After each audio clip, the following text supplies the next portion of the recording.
في حاجه المفروض قبل البروسيسور ده حاجه بقى اسمها الايزو، ودي حاجه مهمه جدا. يعني يمكن برضو ناخد فرصه دلوقتي ان احنا نتكلم عنها. احنا طبعا كنا هنتكلم كمان شويه على الاكسبوجر تريانجل او مثلث التعريض، وده في الاعدادات المهمه جدا للتصوير، ازاي هي بتاثر على الجوده بتاعه الصوره والسطوع بتاع الصوره اللي انا باخدها.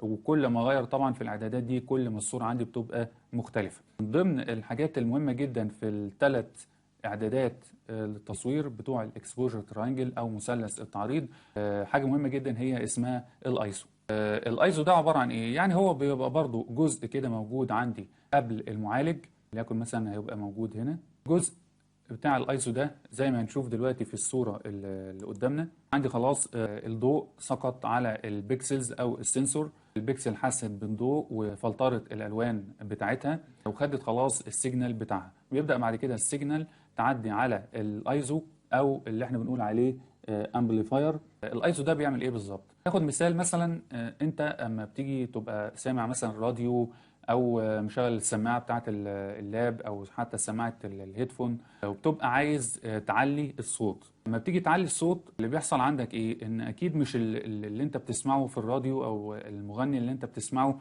هو اللي بيعلي صوته، لا طبعا. يعني اللي بيحصل عندي ان انا بعمل مضاعفه للسيجنال او بعمل امبليفيكيشن للسيجنال اللي طالعه من الراديو او اللاب او الاغنيه اللي انا مشغلها عشان خاطر الصوت يبقى اعلى ويبقى اوضح. ده بالظبط اللي بيعمله الايزو. الايزو مش زي ما ناس كتير فاكره ان هو بيغير في السنسيتيفيتي بتاعه السنسور، لا الايزو مش بيعمل كده. الايزو بياخد السيجنال اللي اوريدي السنسور خدها او كريتها او عملها، وبيبدا بعد كده يعمل لها مضاعفه عشان خاطر يعلي الاضاءه مثلا شويه فيها، يعلي السطوع بتاعها شويه. وانا في الغالب انا بستعمله لما بكون بصور حاجه معتمه شويه او حاجه مظلمه شويه، او انا بصور بالليل مثلا، فبحتاج ان انا استعمل الايزو ده عشان خاطر يضاعف السيجنال عندي. بس في مشكله عندي لما باجي استعمل الايزو، وهي النويز. يعني ايه النويز دي؟ احنا زي ما اتكلمنا من شويه ان البيكسلز اللي موجود على السنسور كل بيكسل بياخد سيجنال او بياخد ضوء عليه، ده بعد كده يترجمه للون واضاءه. هنفترض ان احنا دلوقتي السنسور بتاعنا موجود قدامنا اهو، وفي طبعا البيكسلز بتاعتنا المختلفة موجودة هنا على السنسور بتاعنا ده كده. السنسور بتاعي بتاع الكاميرا، البيكسلز بتاعتي موجودة قدامي، وهبدأ ان انا اصور. الضوء طبعا هيسقط على البيكسل، وكل بيكسل زي ما قلنا من شوية كل بيكسل هيسقط عليه يعني ضوء او فوتون هيترجمه للون وإضاءة. كل بيكسل هيعمل عندي الموضوع ده. طيب افترض انا كنت بصور مثلا في مكان بس المكان ده ضلمه، او بصور مثلا السماء بالليل. مش دايما طبعا كل البيكسلز هيسقط عليها ضوء، تمام؟ دي حاجه. الحاجه التانيه السنسور نفسه. طيب نفترض دلوقتي خلاص انا بصور، ويعني صورت فتره معينه مثلا، او حتى يعني في البدايه خالص بس الجو مثلا كان حر شويه، وحصل ان السنسور سخن. وده طبيعي جدا، يعني اي حاجه بتشتغل عندي، اي جهاز بشتغل بيه لازم طبعا المكونات الداخليه بتاعته بتسخن نتيجه لمرور الالكترونات فيه.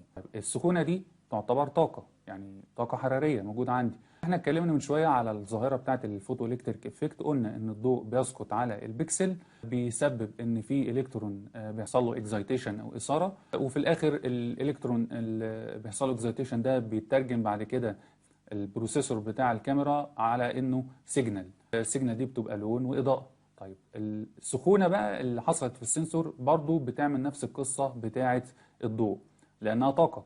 فاللي بيحصل دلوقتي يعني تخيل مثلا ان البيكسل ده حصل فيه دلوقتي سخونه اثرت عليه، الحراره دي هتشتغل بنفس الميكانيزم بتاع الايه الضوء اللي سقط على البكسل ده. هتعمل ايه؟ هي برضه نفس القصه، هتعمل اكزايتيشن او اثاره للالكترون اللي موجود في البكسل ده، بس هي بقى مش هتسجل سيجنال. دي كده الكلام ده كده يا جماعه اسمه سيجنال، تمام؟ او صوره، يعني جزء من الصوره. اللي هتعمله الحراره هنا بقى مش سيجنال خالص، اللي هتعمله الحراره هنا حاجه اسمها نويز او ضوضاء. دي حاجة مختلفة تماما، وحاجة احنا مش بنحبها ومش عايزينها في الصورة خالص، مش عايزينها تظهر في الصورة. بنحاول على قد ما نقدر في كل الصور اللي بنصورها سواء يعني الصور هي يعني بنصورها بالنهار او صور تانية بنصورها بالليل، صورها الحفلات، رياضة، الوايلد لايف، للحاجات دي كلها. كل الصور لازم بتتم فيها شوية معالجة شوية بالنسبة لموضوع النويز دي، عشان خاطر اقللها على قد ما اقدر. انا ما اقدرش طبعا ان انا الغيها خالص، لانها بتأثر في الاخر على السيجنال بتاعتنا. لو انا طبعا يعني منعتها خالص بتأثر على السيجنال بتاعتي، وهنعرف في حلقات المعالجة ازاي ده بيتم. لكن كل هدفي ان انا بقلل الايه النويز بتاعتي. بيحصل دلوقتي ان البيكسل خلاص حصل سخن دلوقتي وحصل له حرارة. الطاقة الحرارية دلوقتي بتعمل اكزايتيشن للإلكترون، فبتبدأ تسجل معايا النويز دي، اللي هي بتبقى يعني الشكل بقى الغريب اللي احنا بنشوفه في الصور، اللي هي بتبقى عبارة زي حبوب كده صغيرة أو نقط صغيرة أو جرينز صغيرة موجودة في الصورة.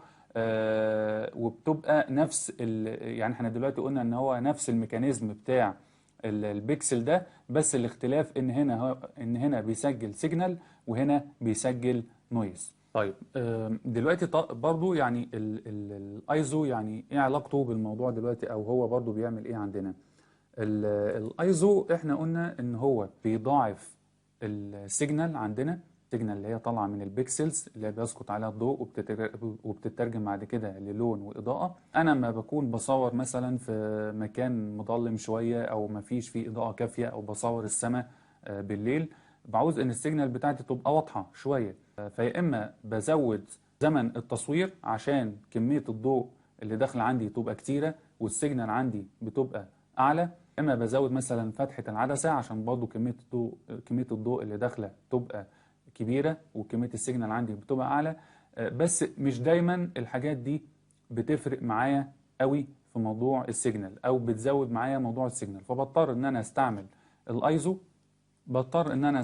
الايزو. عشان خاطر يزود معايا السيجنال ويعمل لها امبليفيكيشن زي ما شرحنا من شويه.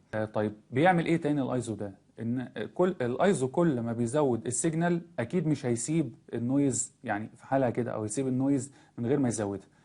نفس المضاعفه اللي هو بيعملها للسيجنال برضه بيعملها للنويز معانا.